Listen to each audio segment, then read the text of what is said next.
grater itself. Here's the pressing item. So we are going to fix it and see what it can do.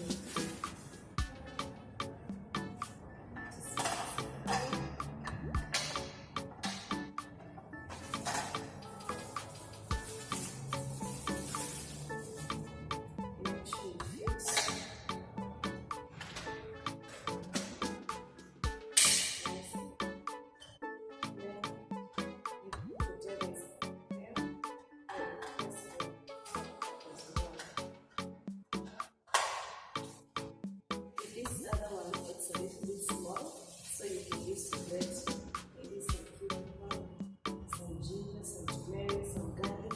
You also fix it the same way.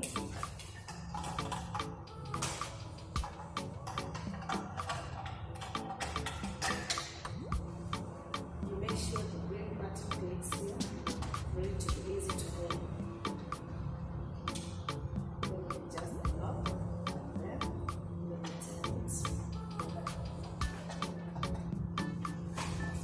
Is more of a knife.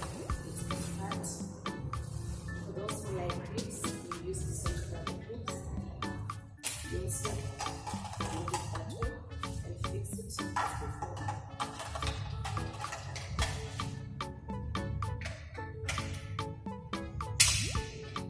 And then, when for instance the Irish potato is small, to prevent the cutting from your hand, you press using this one. Mimi ndio nilikuwa sawa.